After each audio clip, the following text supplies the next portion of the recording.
why does doing Hashem's will connect you to Hashem, and knowing Hashem and feeling and loving Him does not connect you to the essence of Hashem, it connects you to Hashem. Let's not make that mistake. It definitely is a mitzvah to know Hashem and to love Hashem and to fear Hashem, and it assists in all the other mitzvahs as well. We're going to learn about it in the following chapters, how it's like the wings that lift everything up.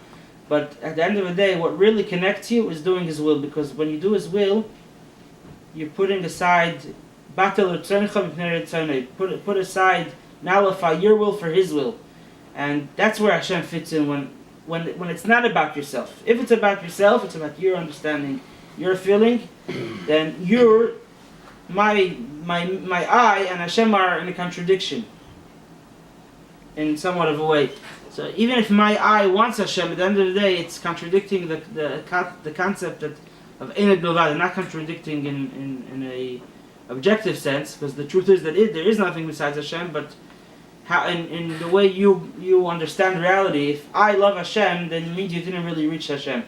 But if I'm a simple person and I don't love it, I don't feel, I don't understand, but I do what Hashem wants, since it's about taking away from me, it's not about me wanting it, it's about me putting away my will and me putting my desires aside and doing Hashem desires, then I'm nullifying myself to Hashem, and that's how you could really connect. So the Alter is telling the Beni, you're complaining, you feel bad that the tzaddik has this great experience of Judaism and you don't feel anything, but at the end of the day, what makes you a Beni is the fact that you do what's right.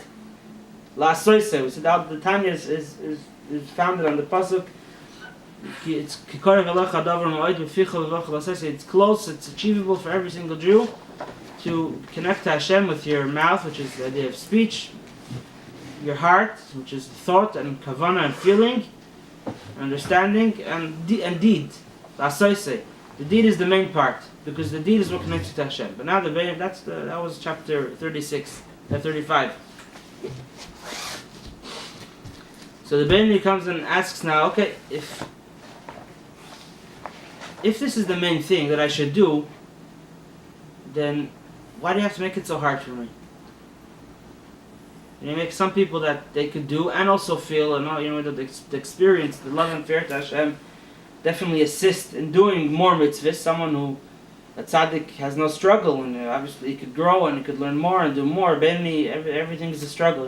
The story they say, a boy comes very late to yeshiva, 1 o'clock in the afternoon. So the mashgiach, the rabbi that's in charge of the attendance, he says, what happened? He says, I got up in the morning and my Yetzer Hara wanted me to stay in bed, and I wanted to get up, and we were fighting, and finally I won. Finally I got it. You see, at 12 o'clock, I won the struggle. So, remember that one. You remember it? I need to remember that one for the future. This thing is just to use it. But there's an expression.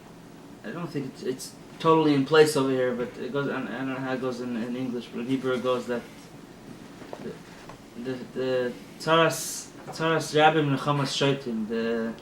The fact that a problem is other people have it is something that only comforts fools. You have a problem and someone says, I also have the same problem. So it's comforting, right? To know that you're not the only one that's going through it, but it's the problem, still a problem. Then he says, okay, Hashem is the only way you can really connect. So what do I need? So let me connect without the hardships. Let me connect without the trouble. If you want me to connect, to do deeds, so just make it easy for me. Why are you making it so tough? And you're comforting me that you should know that the deeds is the main thing, and your deeds are the tzaddik deeds are the same, in the sense that they both connect to Hashem. And you're gonna do it for life. Or what? And you're gonna do it for life. And you do it for life. It's much easier. Where's the comfort over here?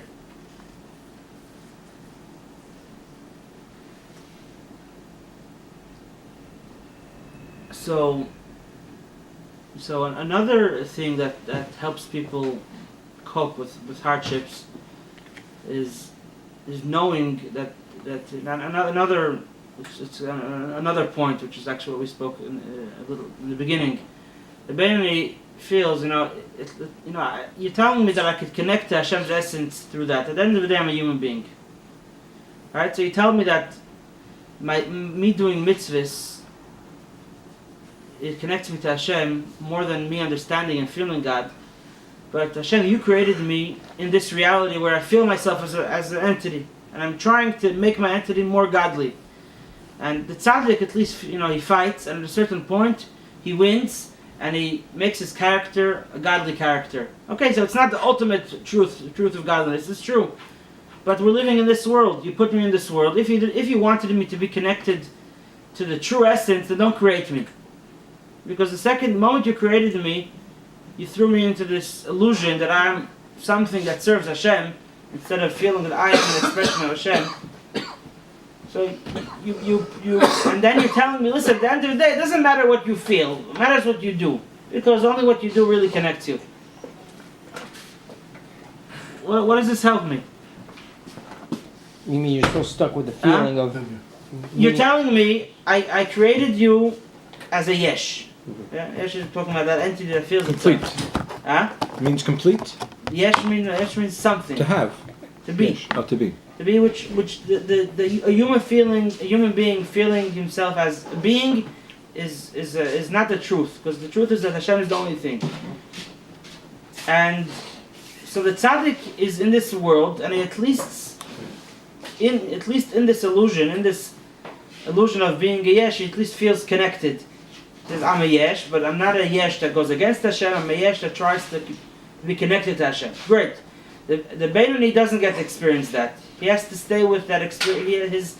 His character stays distant from Hashem. But his deeds are what connect him to Hashem, because the deeds are put away or yesh.